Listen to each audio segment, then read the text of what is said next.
Students, देखो बेटा, आज हम बात करते हैं। हमने इससे पीछे क्या किया था, न्यूक्लियस के बारे में किया था कि जो कि हमारी सेल का कंट्रोलर होता है। अगर हमसे कोई ये पूछता है कि largest part of the cell, वो न्यूक्लियस होता है, ठीक है। और अगर ये पूछते हैं कि लार्जेस्ट सेल ऑर्गनली, तो वो न्यूक्लियस ही होता है, ठीक है। नाउ साइटोप्लाज्म, मैंने बताया था कि जो सेल है वो 3 कंपोनेंट से बनी होती है। किस किस से? प्लाज्मा मेम्ब्रेन, न्यूक्लियस और साइटोप्लाज्म। जो साइटोप्लाज्म होता है the remaining part of the cell, nucleus के अलावा सेल के अंदर जो बच गया other than nucleus is filled with a jelly like matrix, this is known as cytoplasm. वो क्या होता है कि जो जेली लाइक मैट्रिक्स से फिल होता है उसको क्या बोलते हैं? Cytoplasm. The cytoplasm form a ground matrix, cytoplasm ground matrix बनाने का काम करता है, विच कंटेन सेल ऑर्गनली, जिसके अंदर सेल ऑर्गनलीज होते हैं, such as mitochondria, endoplasmic reticulum, Golgi body, lysosome and centriole. जिसके अंदर mitochondria, endoplasmic reticulum, Golgi body, lysosome और सेंट्रियोल आते हैं। Most of these organelles are enclosed by a membrane.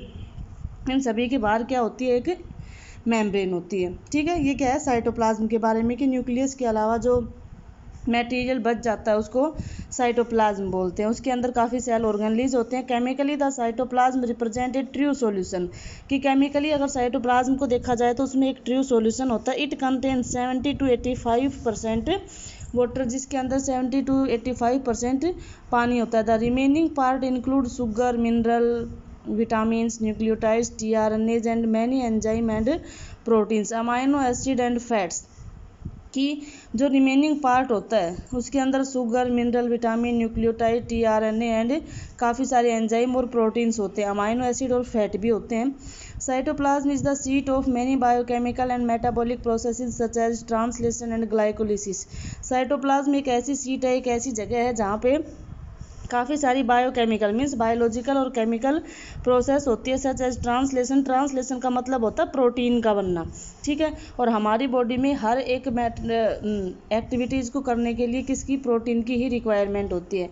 In eukaryotes the cytoplasm always remains in the state of motion, कि eukaryotes में जो cytoplasm होते हैं वो हमेशा state of motion means movement की स्टेज में होते हैं। It move in a circular manner, ये एक सर्कुलर मैनर में होते हैं। This streaming flow the cytoplasm is known as cyclosis, और इस मूवमेंट को ही क्या बोलते हैं? साइक्लोसिस बोलते हैं।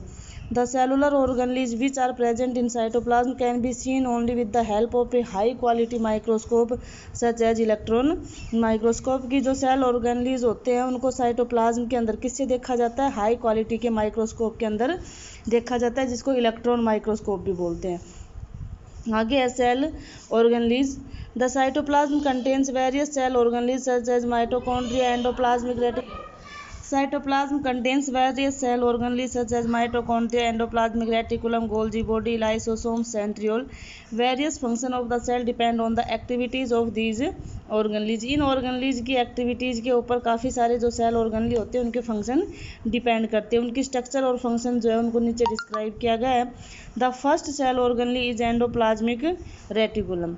Endoplasmic reticulum is found in all the living cell except prokaryote. Prokaryote को छोड़कर सभी यूकैरियोटिक सेल में, सभी लिविंग सेल में एंडोप्लाज्मिक रेटिकुलम देखने को मिलता है। एंड मैच्योर मेमेलियन आरबीसी, और जो मैच्योर आरबीसी होती है उसके अंदर भी ये दिखाई नहीं देता। Endoplasmic reticulum is called so as it form the extensive membranous network of tubes and sheet within the cytoplasm. Endoplasmic reticulum को ऐसा इसलिए बोला जाता है क्योंकि ये मेम्ब्रेन के अंदर के नेटवर्क को बनाने का काम करते हैं, जो साइटोप्लाज्म के अंदर ट्यूब और सीट बनाने का काम करते हैं, इसीलिए इसको एंडोप्लाज्मिक रेटिकुलम बोलते हैं। एंडो मीन्स अंदर, प्लाज्मिक मीन्स प्लाज्मा के, and reticulum means network.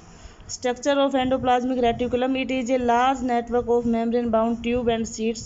Morphologically it consists of 3 principal forms, cisternae, vesicle and tubules। अगर इनकी मॉर्फोलॉजी देखी जाए तो इनके अंदर 3 क्या होती हैं? स्ट्रक्चर्स होती है, सिस्टर्नी, वेसिकल और ट्यूब्यूल। सिस्टर्नी जो होती है वो ब्रॉड, फ्लैट, चपटी और इलोंगेटेड मीन्स लंबी होती है, पैरेलल सेल्स होते हैं। ये जो स्ट्रक्चर है ऐसे, ये इसके अंदर सिस्टर्नीज होते हैं जो लॉन्ग स्ट्रक्चर होती हैं। उसके बाद वेसिकल जो होते हैं वो स्फेरिकल होते हैं, ये राउंडेड स्ट्रक्चर जो है वो क्या है? वेसिकल्स। और ट्यूब्यूल्स जो होते हैं वो ब्रांच फॉर्म होती हैं, जो ये बीच बीच में ब्रांचेस बनी हुई है वो क्या कहलाती है? ट्यूब्यूल्स कहलाती है। The structure of endoplasmic reticulum membrane is almost similar to that of plasma membrane. की जो एंडोप्लाज्मिक रेटिकुलम की स्ट्रक्चर होती है वो किसके सिमिलर होती है, प्लाज्मा मेम्ब्रेन के सिमिलर होती है। Endoplasmic reticulum form an extensive network spread throughout the cytoplasm. की एंडोप्लाज्मिक रेटिकुलम जो है वो पूरे साइटोप्लाज्म में फैला होता है। The endoplasmic network serve as channel for the transport of various substance within the cell. और ये किसके तरीके से ट्रांसफर नेटवर्क के जैसे फैला होता है।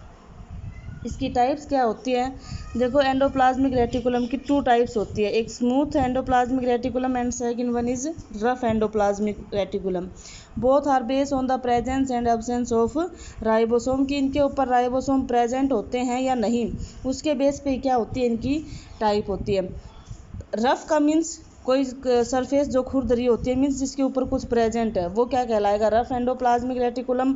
स्मूथ मीन्स जिसकी सरफेस के ऊपर कुछ भी प्रेजेंट नहीं होता, उसको क्या बोलते हैं, smooth endoplasmic reticulum. Smooth endoplasmic reticulum it does not contain ribosome therefore the surface is smooth. क्योंकि इसके ऊपर राइबोसोम नहीं होते इसलिए इसकी सरफेस क्या होती है, स्मूथ होती है।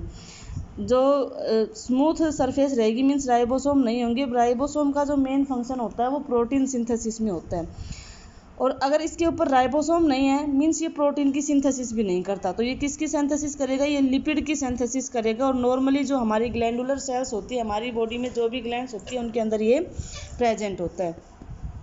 रफ एंडोप्लाज्मिक रेटिकुलम का मतलब होता है प्रेजेंस ऑफ राइबोसोम। कि राइबोसोम जो प्रेजेंट होते हैं वो रफ एंडोप्लाज्मिक रेटिकुलम कहलाता है। And it is chiefly found in those cell, ये उन सेल में मिलता है which are actively engage in protein synthesis, जो प्रोटीन सिंथेसिस में एंगेज होते हैं। The protein which is synthesized on ribosome are sent to different place through endoplasmic reticulum।